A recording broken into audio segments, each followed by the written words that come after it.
The Random Jottings of Hinge and Bracket with Dr. Evadne Hinge and Dame Hilda Bracket.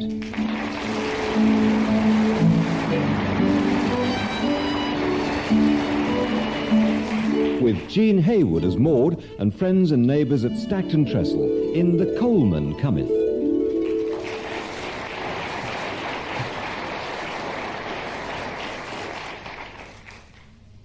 Winter in Stackton Trestle can be a delightful time. There's nothing I enjoy more than a walk to the park on a fine, crisp morning when the pond is frozen over and the skaters are out. Oh, I love to watch them skate. Evadne, of course, prefers to see them fall through the ice. She practically wills it, standing there in her balaclava helmet and her home guard mittens, with her face set like a frosted door knocker. Or, of course, we may feed the ducks. Mind you, they tend not to come too close if Evadne's with me. I don't think they like being hit on the head by huge chunks of stale toast. And Evadne can be a bit of an embarrassment on these winter walks. I've caught her before now throwing a willful snowball at some unsuspecting child. But the nicest part is returning to the welcoming chintzy warmth of the Old Manse, when we throw open the drawing-room door and rush toward our armchairs beside the blazing fire. Though sometimes things do go wrong.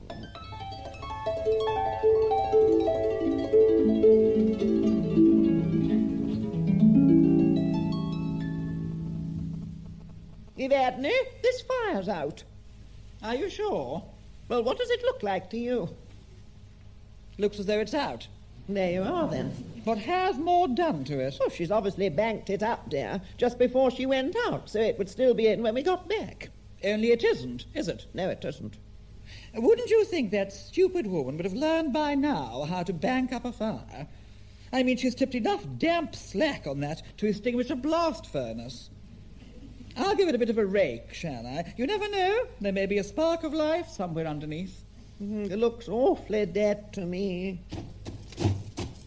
And if it isn't, it will be by the time you've finished with it. Oh, stop it, Evadne. You have to coax them, dear. A fire is a living thing. Well, if you want to coax it, you coax it.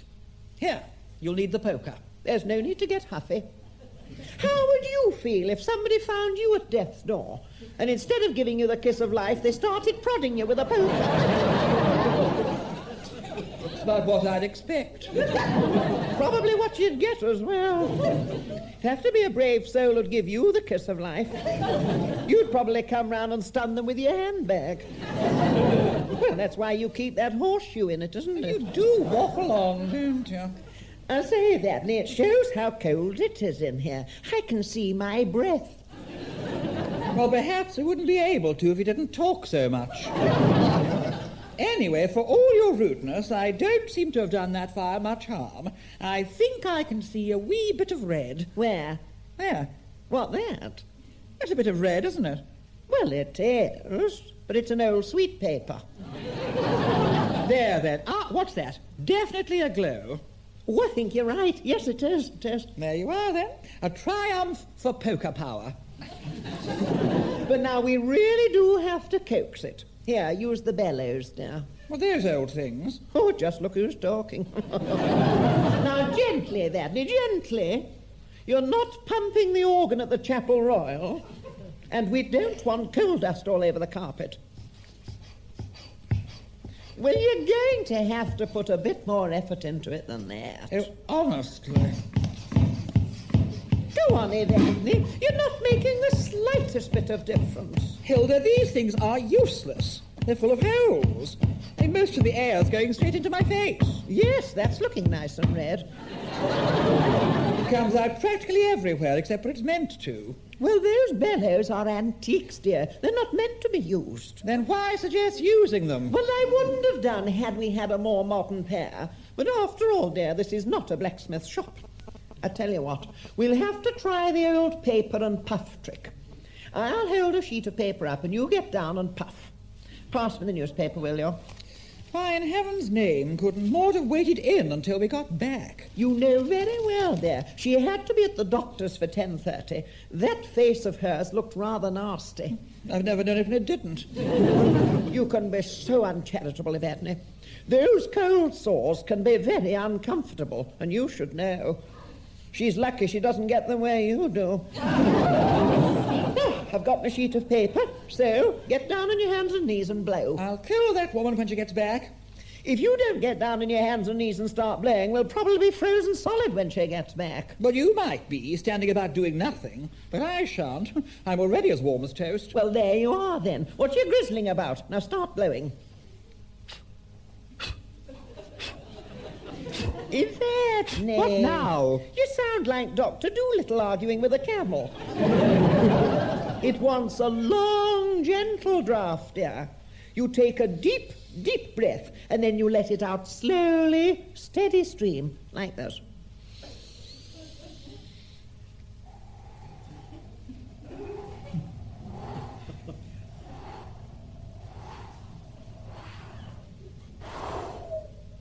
Have you finished? Yes, that's the lot. Well, thank goodness for that. You must have lungs like Lilo's. My training, dear. It's the basic requirement of a good singer, large lungs. Now it's your turn. Though, of course, I do realise that it's not quite so easy when one's musical education has been limited to the piano and banjo. Oh, do shut up, Hilda. Right, now just do as I say. Take a deep, deep breath. And hold it while I get this newspaper right. Now, hold it, Evadne. Hold it, not yet, dear. No, just a tiny bit longer, dear. Hold it, we're nearly ready. Hilda! Oh, Evadne, you've let it all go. And you really can't afford to waste it, you know, not at your age. Oh, but I think you might have done the trick. I think I can see a flicker. Yes, and I think I can hear flames. I'm not surprised. The bottom of your newspaper's alight. Oh, Evadne. Oh, quick, get me some water, dear. Grab that vase. You let it go, Hilda, just let it go. Oh, heavens, it's shot right up the chimney. Oh, I do hope it doesn't land in somebody's garden. Thank goodness I used the Times. Still, I think the fire's going now, yes. Oh, we're all right. Have a look in the scuttle, dear, and see if you can find some nice small lumps of coal. The scuttle's empty. What? Well, the only thing in here, apart from coal dust, is a note scrawled in Maud's fair hand. A note in the coal scuttle? What does it say? No coal. Oh, well, let's brief and to the point. She must have thought we wouldn't notice. I'd better fetch the standby bucket from outside the garden door. It's handy having that standby bucket out there, isn't it? It would be even handier if it had coal in it. Oh, that's not empty as well. Apart from another note reading no coal. Oh, well, then I'm afraid it looks like a trip to the coal shed for you, dear. No point. I can see from here there's a note pinned to the door. Don't tell me. No coal. How does it happen? It happens because Maud never thinks to tell us when we're getting low, that's how. Shall I make briquettes? Oh, no, dear, not again. We had those for lunch yesterday. Coal briquettes, Hilda? Certainly not. The last time you made coal briquettes, this room was so full of smoke we could have charged people to hang their haddocks in it. No, Evadne, it's lumps or nothing. I'm going to get straight onto that coal merchant of ours. What's his number? It's in the address book, under coal merchant. Can't life sometimes be blissfully simple? When I organise it, yes. Ah, here it is. It's Stockton 462. You know, I'm sure the coal doesn't go anything like as far as it used to. Not since we've had this new Coalman. I wouldn't be surprised if he was diddling us. Oh, it's ringing. Oh, no, it's one of those awful answering machines. Hello? This is Dame Hilda Brackett speaking from the Old Manse. Did it say it was hard of hearing? It told me to speak clearly, Evadne, and that's exactly what I'm doing. Well, I'd speak normally if I were you, Hilda. We don't want them thinking you're half-witted, do we? Oh, very well. Hello? Are you still there? Oh, I do hate these things. They're so sullen. I would like to order a ton of coal. And I do mean a ton. And I want it today and as soon as possible. I share this house with a very old lady. Good night. No offense, dear, but one has to use all means. Mind, I expect Maud will bring a bag or two of that pre-packed coal back with her, just to tide us over. If she had any decency, she'd bring 1/2 weight. I mean, she could borrow a supermarket trolley or steal some child's toboggan. Just because those children in the park nearly ran you down, and it was your own fault. You shouldn't have knocked the head off their snowman. Well, how was I supposed to know they were up on the rise watching me? Nasty, suspicious little brats. Now, what are we going to do while we're waiting for someone to arrive with coal? Well, we can either put our overcoats back on and go for a run, or we can sing a lively song so that you can stamp your feet and I can jump up and down. I'll settle for the song. What do you want? Knees up, Mother Brown? No, I do not. I would like something with a modicum of dignity. Here, say, what about this one? To remind us of the park, it's called Keep Off the Grass. Now, that's really what you should have shouted at those children with toboggans. Oh, come along, Hilda. Do let's sing. I'm beginning to lose all feeling in my extremities. I say, that sound have much anywhere else. Right, dear, thump away.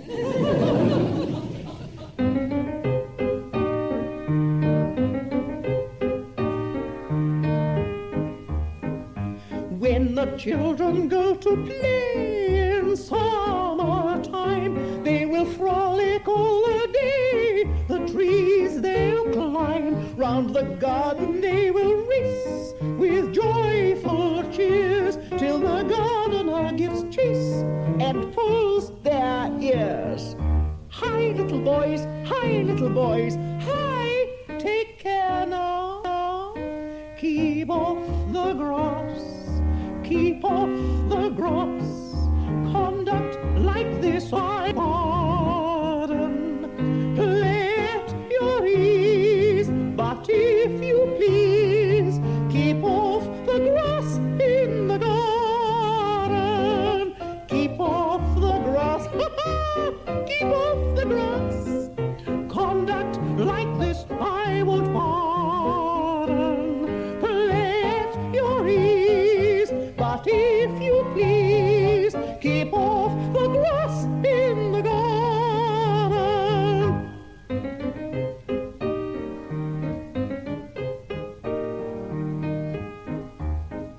Now it's very much the same when boys grow up, but they play their racing game for plate or cup.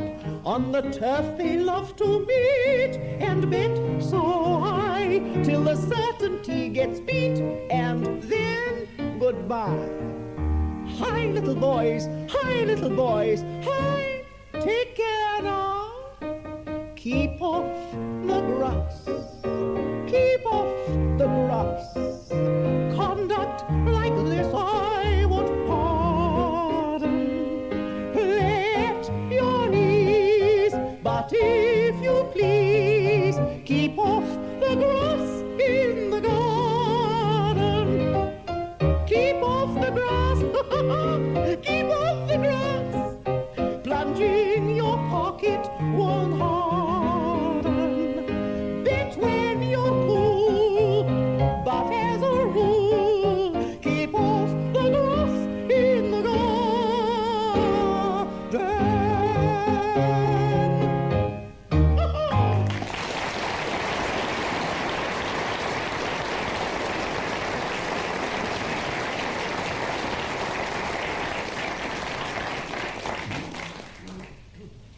Well, that seems to have got the blood circulating again. Let's hope it hasn't sent it all rushing to your head. Oh, that'll be Maud now. Maud? Have you got any coal with you? As a matter of fact, I have, Doctor. Oh, thank goodness for that. You see, Evadne, she's not so daft. Here you are, Doctor. In me handbag. There, 1 lump of coal, with a coalman's compliments. 1 lump? Is that all? Well, I ran off before he could chuck another at me. Oh, so you have seen the Coalman then, have you, Maud? Seen him? Should say I have seen him. I'm sick and tired of seeing him. And he's getting pretty sick of seeing me and all. That's not hard to understand. See, I pops in to see him on me way to the doctor's, and I catches him just as he's pulling out of his yard. So I leaps out in front of his lorry, and I sticks me hands up, and I shouts, "Stop!" Oh, I do wish you wouldn't do things like that, Maud. He might have knocked you down. Must have been a great temptation. Still, we can see you're all right, dear. So he obviously stopped. Or did you just jump out of the way? Oh, he stopped all right, Dame Hilda. You should have seen him judder to an halt. Well, you know how sharp it were when I tell you, as half his load shot straight off of the back. So I thought I'd best let him cool down a bit, afore I suggested very humbly like, that seeing as he were having to reload, he might like to load a ton for us. And how did he take that suggestion? None too happily, I'm afraid, though I couldn't tell you precisely what he said, because being a lady, I'd put me hands over me ears. Might have been more sensible if you put them over your mouth. Evadne, carry on, Maud, dear. Well, when I'd done with the coal man, I popped along to see the doctor, but I were too late for him, he'd gone.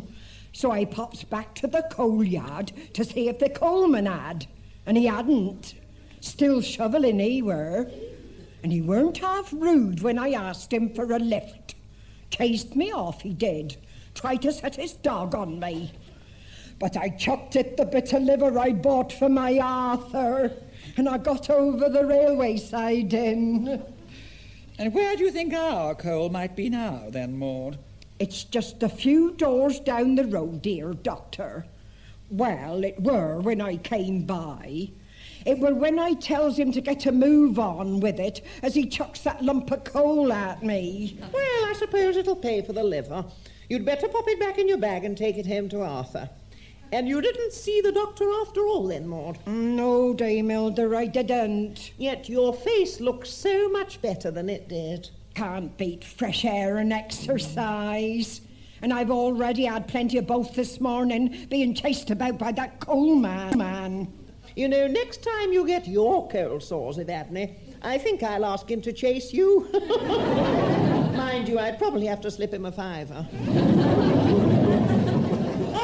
Talk of the devil. Now that's the Coalman. Coming up the drive now.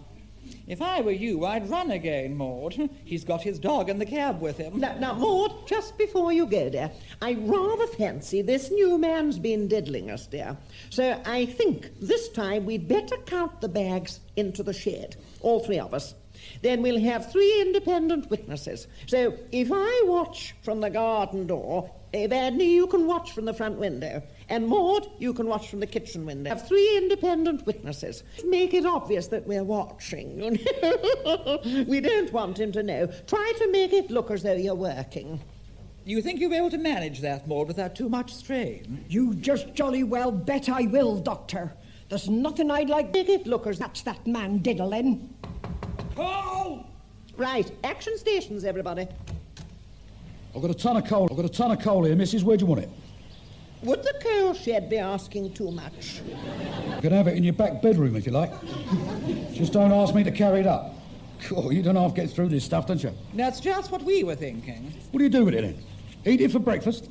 Yeah, we can't afford to, the price it is these days. No, the doctor has to get her roughage at the pet shop now, don't you, dear? And we still wonder where all that coal goes. Because you ain't got a lock on your coal shed, have you? Probably find you're eating half the houses in the area. And then there's that woman you've got. She's probably got her hands in it and all.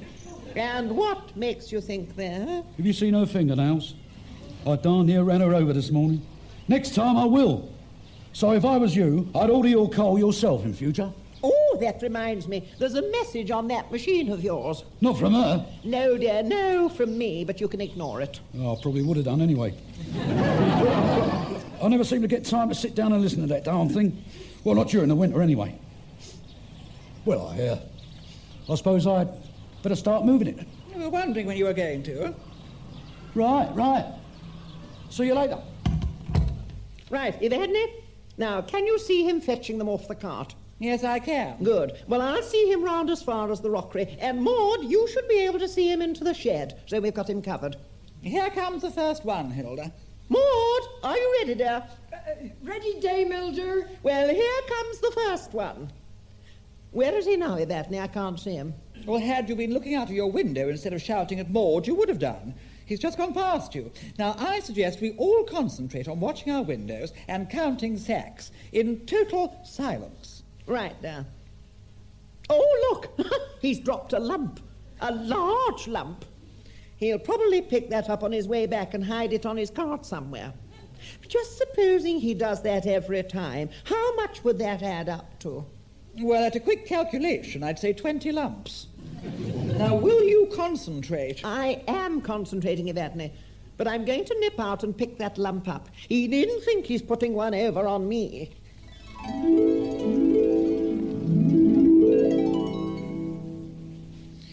That's the lot, Hilda. He's driving away. There you are, then. What did I tell you? He's diddling us. 19 sacks, right? No, 20. What? I only counted 19. I counted 20. Oh, well, that's why it was such a good idea of mine to have the three of us doing it. I say, Dame Hilda, is that man gone? Yes, he has, Maud, dear. And how many did you make it? 16.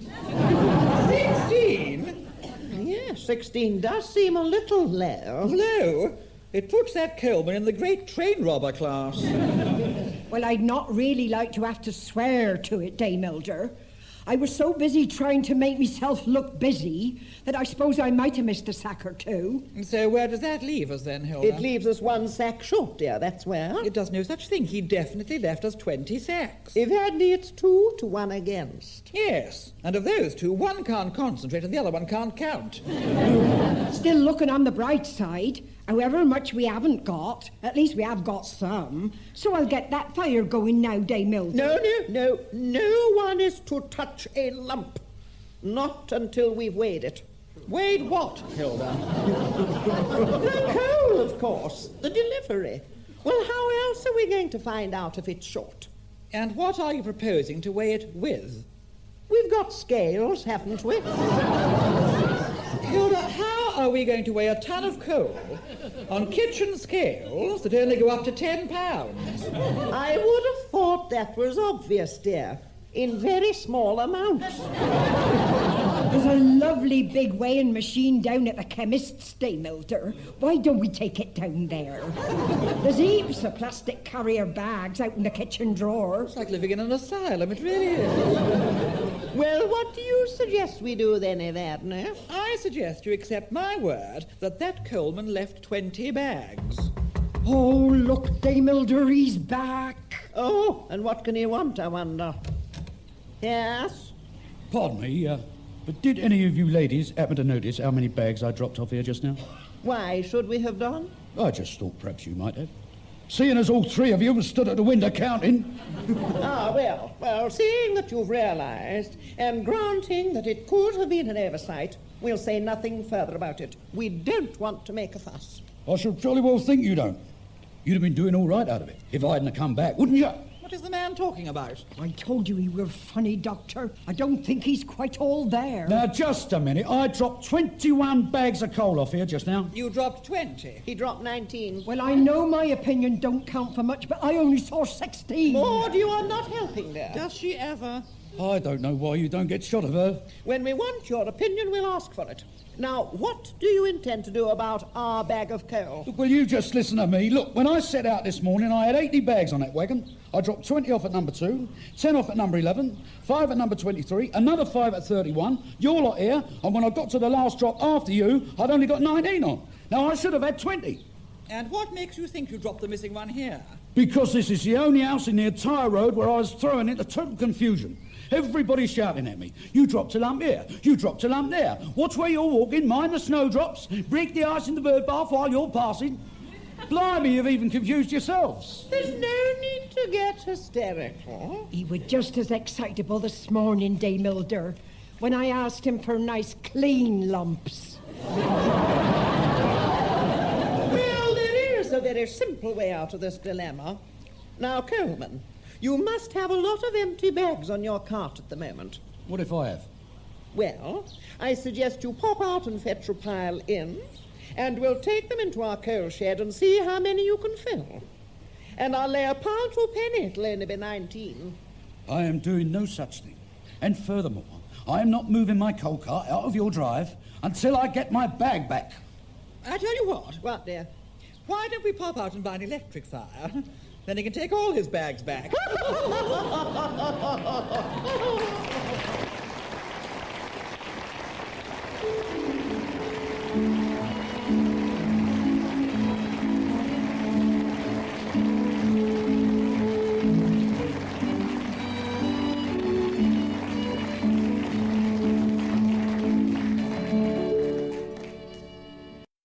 The Random Jottings of Hinge and Bracket with Dr. Evadne Hinge and Dame Hilda Bracket.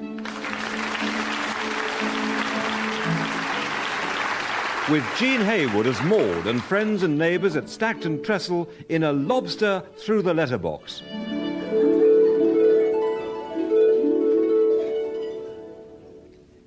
Evadne's mother, Maureen, is really not at all like Evadne. Well, for one thing, she looks years younger. This may be attributed partly to the fact that she buys her clothes at a fashion house rather than a government surplus store. And partly to the fact that she employs all the subtle arts of makeup rather than relying on carbolic soap and a quick wipe over with half a cucumber. Of course, she's temperamentally very different too. Maureen can be very jolly and fun to be with. And that's something that can never be said about Evadne. Furthermore, Maureen likes sharing her pleasures. Mind, to be fair, Evadne likes doing that as well. The trouble is, her pleasures are never worth sharing. Still, it was Maureen's eagerness to share her pleasures that created some problems for us at the Old Manse during her recent round-the-world tour. Before visiting Stackton, she spent a week or two in Scotland, and the mantelpiece in our drawing room was soon almost buried under picture postcards.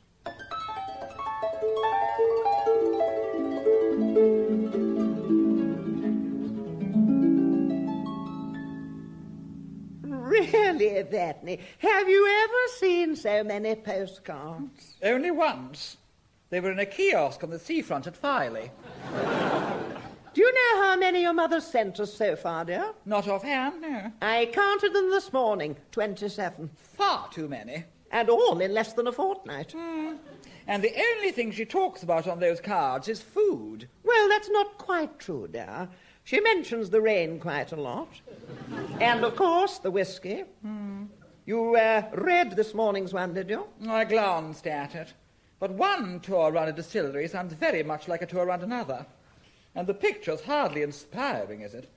Two Scots terriers fighting over a haggis. I don't think they're fighting over it, dear. Then what are they doing over it? Well, I don't think they're doing anything over it. Not that I can see. After all, both the dogs are wearing tam o' shanters. But the haggis has got a smile on its face. Mother really does send the most stupid cards. She's not a great one for scenery, is she? I suppose the nearest she gets to a view is that one of the golf course at St. Andrews.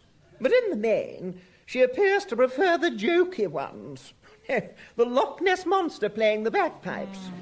And somebody looking like Harry Lauder standing in Socky Hall Street with the wind blowing up his coat.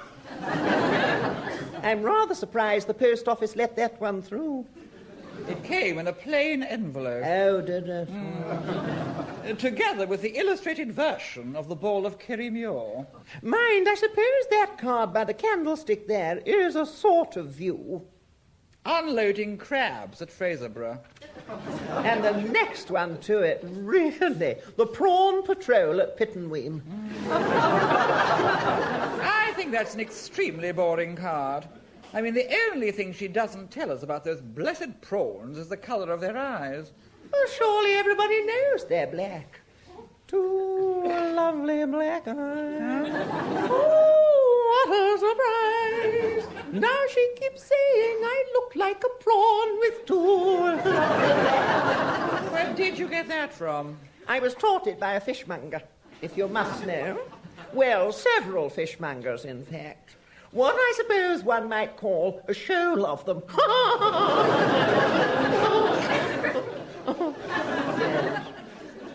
It was during a dinner at Fishmonger's Hall. Have you ever been there? No, never. It's gorgeous inside and very piscatorial. Oh, you'd love it.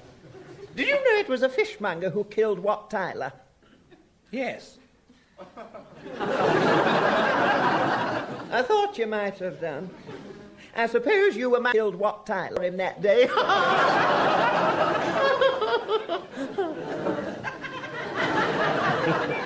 Your head really does contain the most curious amalgam of fact and fiction, doesn't it?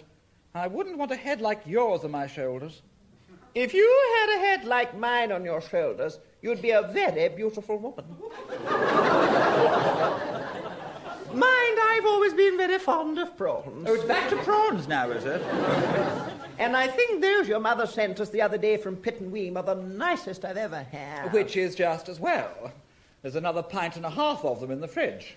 Along with the smokies she sent from Arbroath, the kippers from Loch Fyne, the herrings from Leith, and the dill-cured salmon she picked up in a Kilty Buoy. And that's not to mention the Lochinver Codsrow cream that arrived this morning. It didn't. It did. Honestly, I don't know what the postman must think. All we seem to get through our letterbox these days is postcards and fish. He must think we've joined a mail-order fish club. I don't know, dear. He'll probably end up quite famous. As what? As the only postman in the country who gets bitten by cats. Incidentally, that lobster your mother mentioned still hasn't arrived, you know. Perhaps it won't go through the letterbox. Well, he'd have the sense to know that, surely. It was just a little joke, Hilda. Oh, was it? Well, I do wish you wouldn't spring them on me like that. No, I'm a bit worried about that lobster. After all, Maureen's mentioned it on several of her postcards, and I'm sure it should have been here by now. Well, if it doesn't come second post, perhaps we'd better start making inquiries. It'll probably be the first thing she'll ask for when she gets here. Do you think so? You know, I think it's really terribly rude to mail one's meals ahead of one's arrival. Evadne, all that fish is a present for us. You don't know Mother as well as I do. She's trying to make a point. She's obviously never forgiven me for giving her sardines on toast the last time she was here. Well, it wasn't much of a meal, was it? She always used to love sardines on toast. Yes, but not 3 evenings running. Well, For dinner. Anyway, this time we'll do her proud. I shall prepare a lovely fish dinner for her for the night she arrives. Something really special. And we'll open a bottle or two of champagne. if we do that, we'll never get rid of her.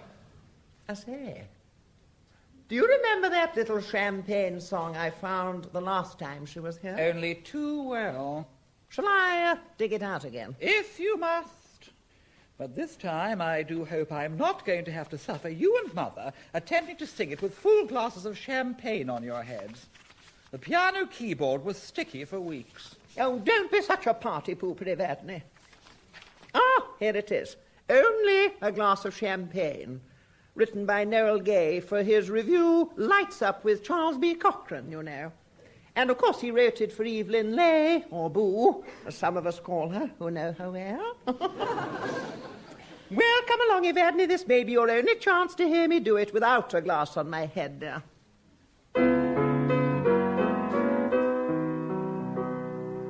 Here is the picture, a man and a girl, strolling along in the shade. He is the Marquis, the son of an earl. She is a pure village maid. He tells her he loves her again and again.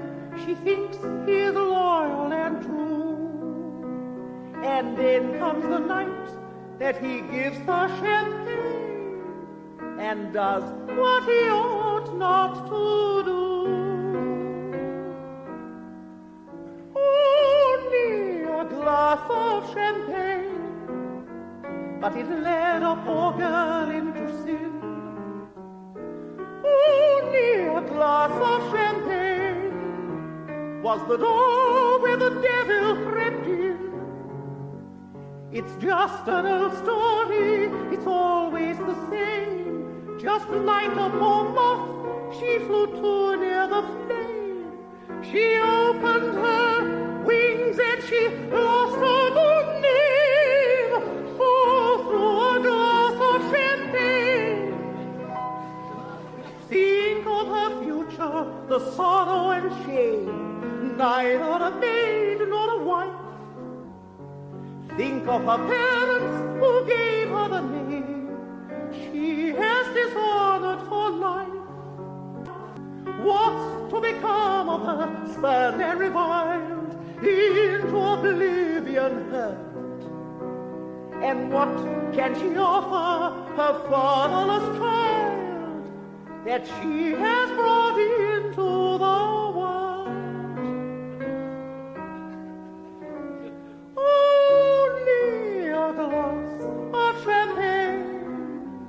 But it led a poor girl into sin. Only a glass of champagne was the door where the devil crept in. She lost her honor in sorrow and pain. With her false lover she pleaded in vain. But by the next morning she'd lost it again. All for a glass of champagne. Only a glass of champagne. But it led a poor girl into sin. Only a glass of champagne was the door where the devil crept in. So all you young maidens, take warning from her. If you're taken out by a lord or a sir, be careful, careful, you don't let the same thing occur. All of the pain.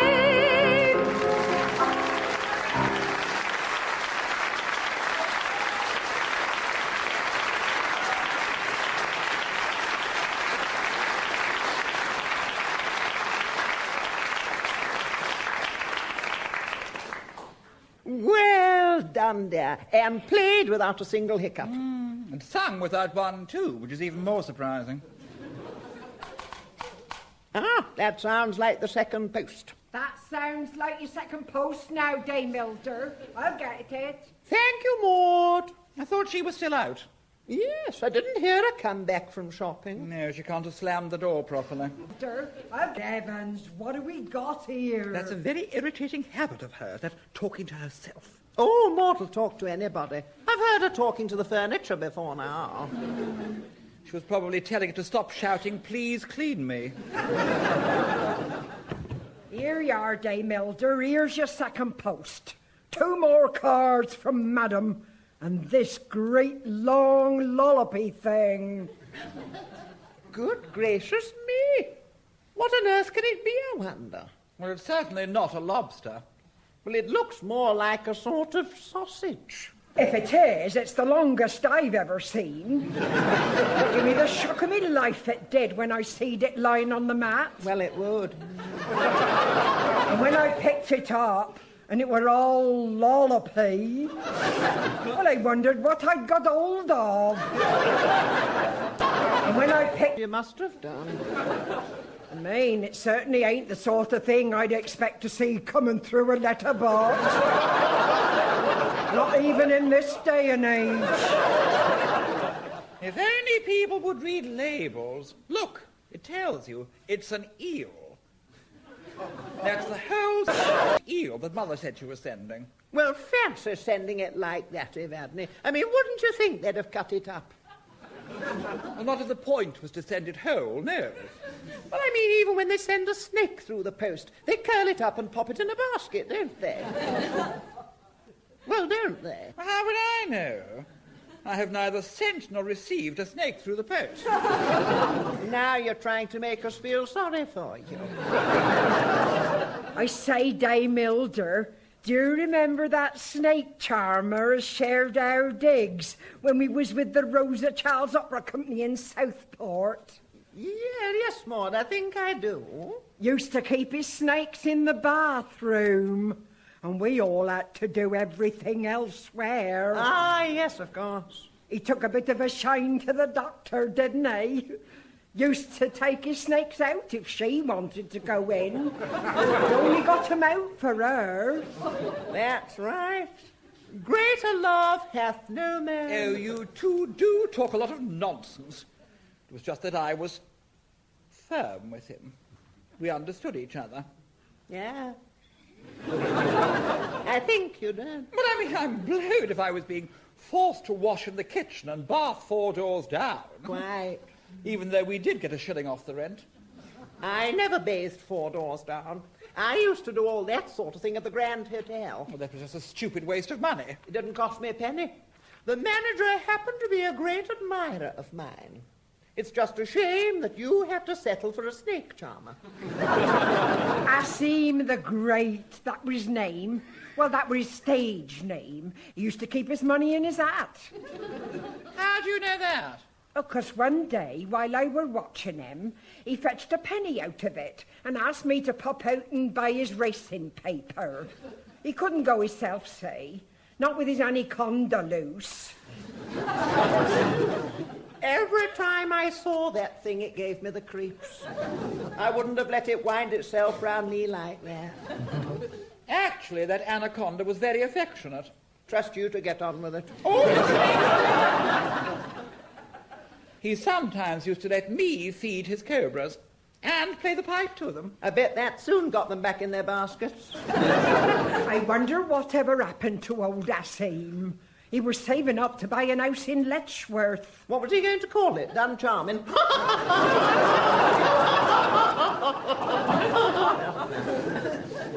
Actually, he was planning to call it the snake pit. How nice for his neighbours. And, you know, he used to joke. Ambition was to become a JP and sit on the bench in a snakeskin suit and shoes.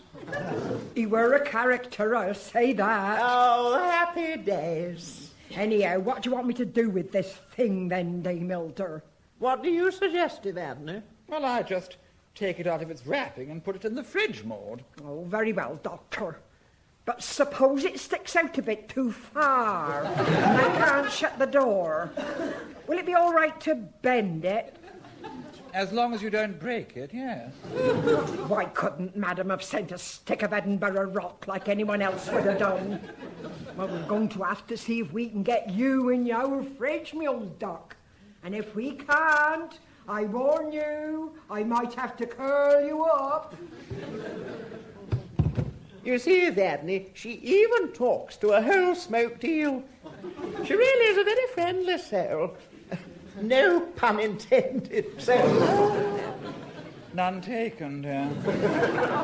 Actually, that smoked eel will make an excellent starter for your fish dinner, Hilda, with brown bread and butter, black pepper, and just a squeeze of lemon. It's not the starter I'm worried about, Evadne.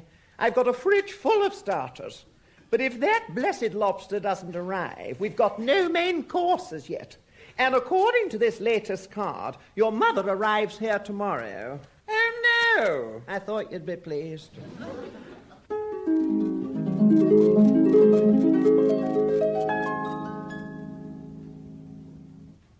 Well, Evadne's mother duly arrived, but the lobster didn't.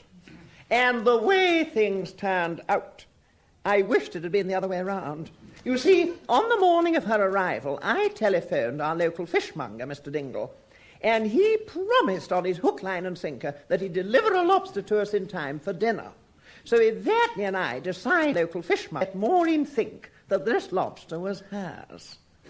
Oh, can't you get yourself into some trouble just trying to avoid it? You see, it transpired that the lobster she'd sent from Scotland meant can't you more to her than we could ever have guessed. Though we had yet to discover this, when shortly after her arrival, we were sitting in the drawing room having tea.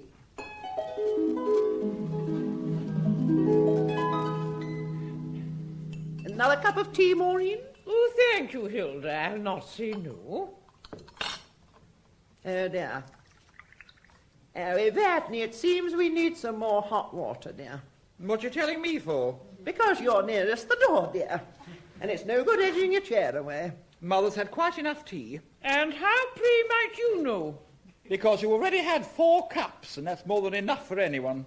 Well, if I'd known I was going to be on short rations, I'd have brought a thermos with me.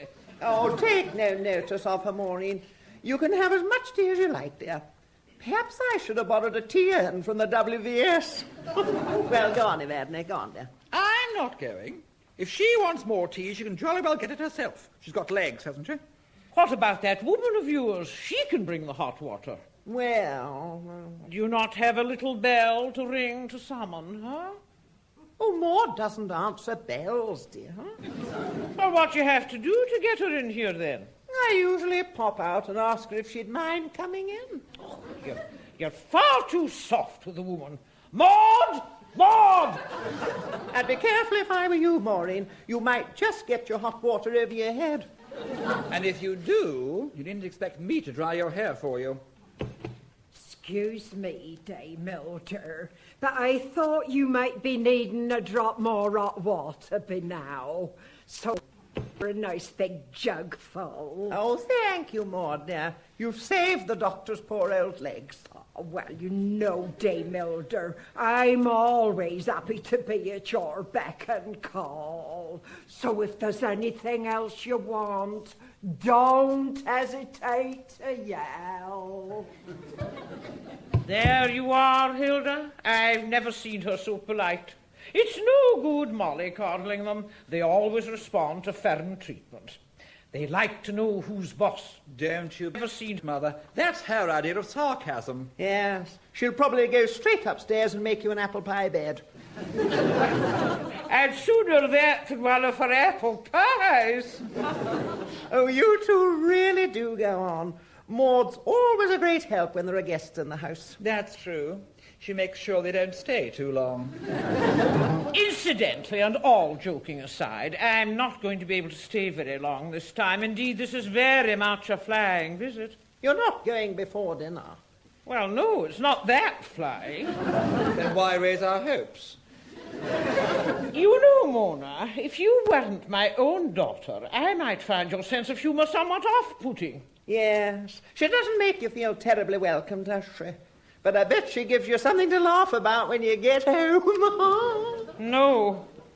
As a matter of fact, Mona, your stepfather's been in Europe weeks on business, and I've arranged to meet him in London tomorrow afternoon, so that we can fly off to Egypt together.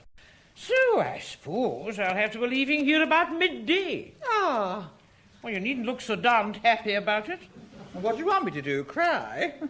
I'd run up a flag if I had one. It's a pity you don't run up a pole and take a header off the top. Now, girls. You know, Maureen, as this was your first night, I was planning rather a special dinner. I see. Well, now you've changed your mind, have you? Oh, no. I mean, as it's now your last night, it'll be even more special. Thank you.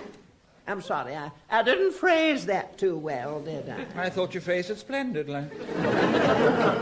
Incidentally, I take it you got my lobster all right. Oh, you must think us terribly rude, Maureen. We haven't thanked you yet for all that lovely food you sent.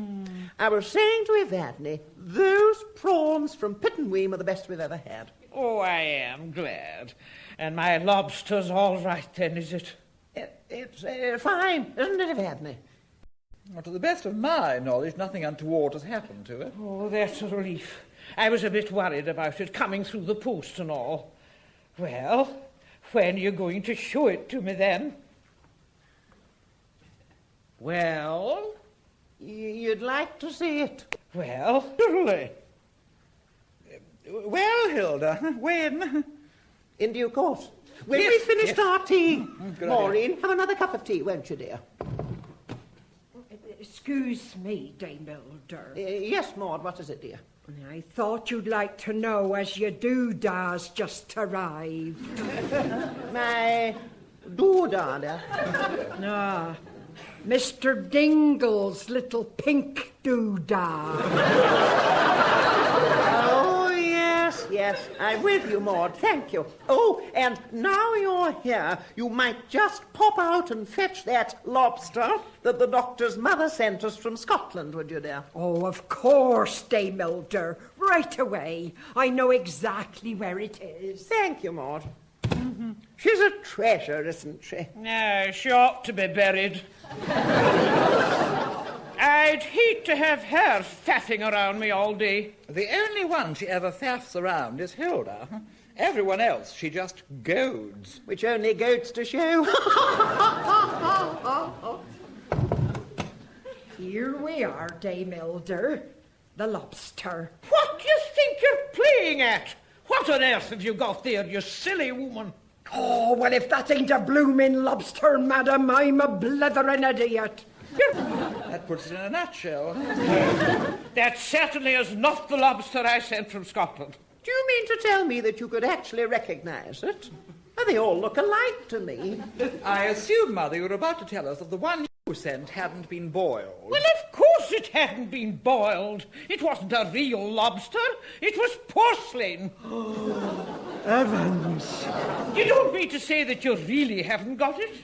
Why, no, dear. It hasn't turned up yet. Good heavens above. It was extremely expensive. A little present to myself. I only had it sent here because I didn't want to lug it all around Scotland with me. A really beautiful porcelain lobster. What on earth do you want a porcelain lobster for? To stand on my mantelpiece with my porcelain crab! Oh, I can see that, Evadne. It would be company for it. I had a china winkle once. And a china whelk as well. £half a crown the pair they were. Oh, shut up, woman! Well, I'm sorry, Hilda, but I'm not going without that lobster. So, if you don't mind, girls, I'll leave a message at Heathrow for Monty and ask him to join me here for a few days while we all endeavour to trace it. That'll be nice, won't it, Evadne? I'm thrilled to bits. And when we've located it, we can both fly straight out to Cairo for our trip up the Nile. And don't worry, girls, I'll keep you posted. Evadne, Yes, dear. you'd better get your hammer and chisel out. Huh? We'll never get a camel through the letterbox.